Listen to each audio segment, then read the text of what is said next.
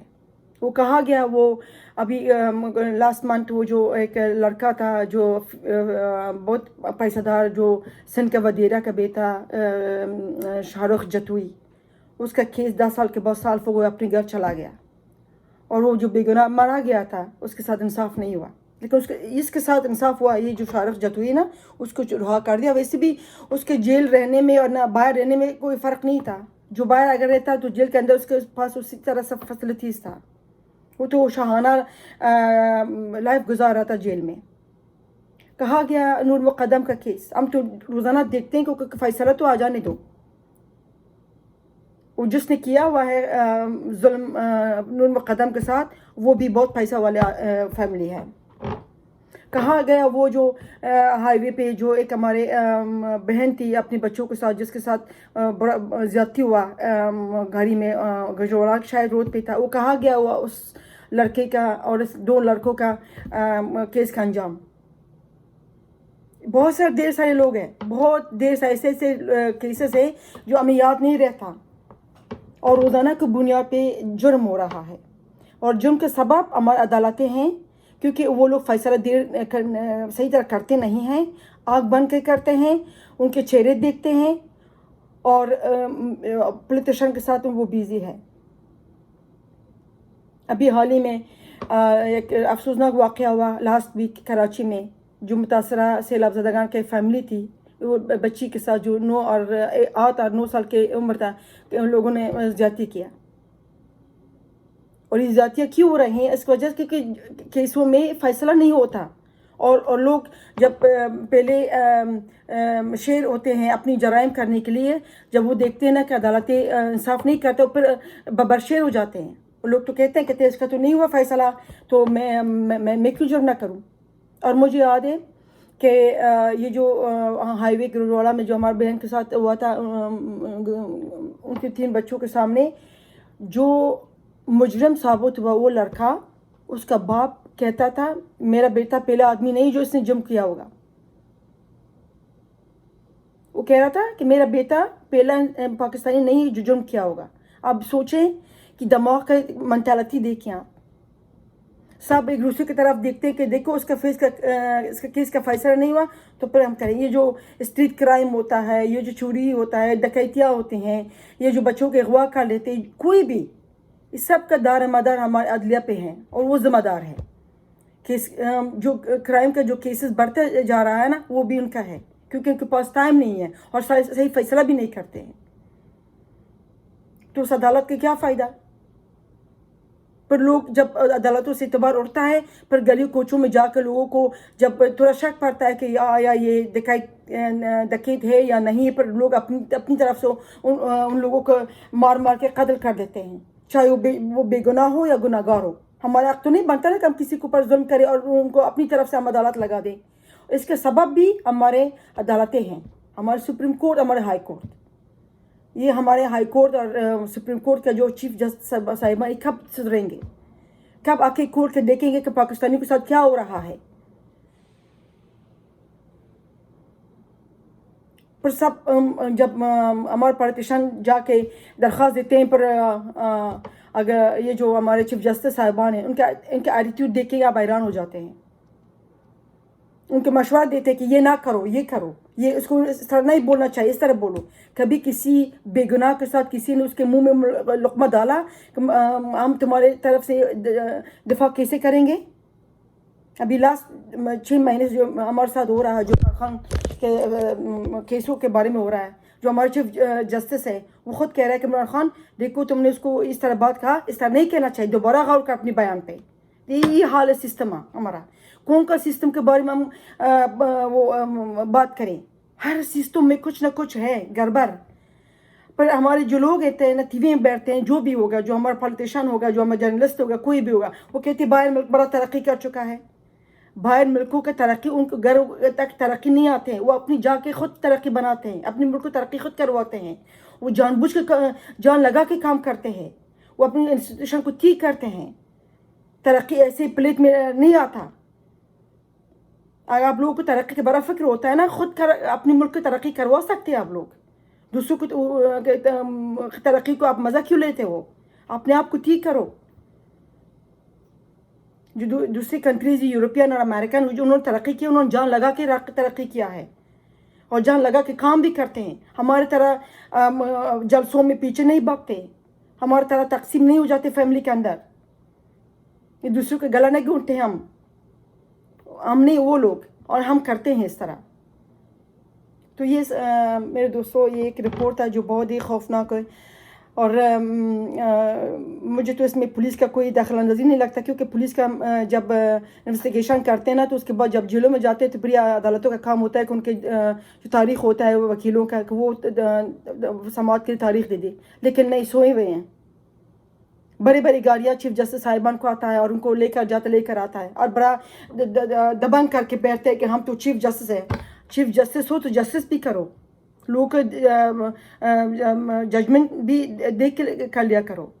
جو لوگ جیلوں میں ہیں نا، ان کے جو 119 قیدی جو ایج میں ہے، اس کا کون کرے گا ٹریٹمنٹ، اور اس کے بارے میں کون سوچے گا؟ ہر طرف سے عجیب و غریب سسٹم ہو چکا ہے. کوئی سسٹم ہم دیکھیں تو صحیح نہیں ہے. ہر چیز یا اوپر سے خراب ہو جاتا ہے یا نیچے سے خراب ہو جاتا ہے. اور جو زندگی عذاب بن جاتا ہے، وہ جو مڈل لوگ ہوتے ہیں وہ بیچارے اور غریب بھی.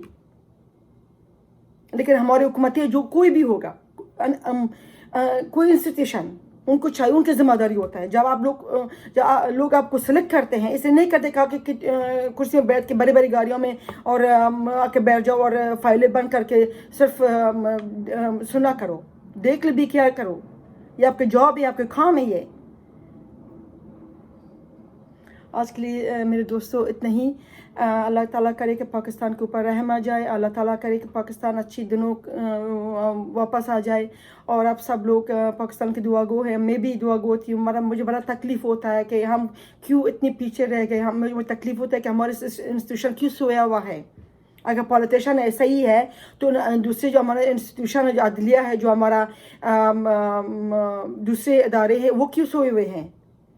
ان کا کام ہوتا ہے کہ جا کے ان لوگوں کو جگانا. آج کی ولاگ ختم کرتی ہوں دوستوں، اور آپ مجھے سبسکرائب کریں، لائک کریں، شیئر کریں اور اپنی دعاؤں میں رکھیں. آپ لوگ ہیں تو میرا انرجی بنتا ہے، آپ لوگ ہیں جو میرا طاقت بنتا ہے، آپ لوگ میرے بولنے کے ایک کیا کہتے ہیں اس کو، ایک ذریعہ ہو. آپ لوگ وجہ سے میں اتنا بولتی ہوں اور اپنی رپورٹ دیکھتی ہوں، اور آپ لوگ وجہ سے میں اپنی زبان کھولتی ہوں اور اپنی رائے دیتی ہوں. اللہ حافظ. پاکستان زندہ باد.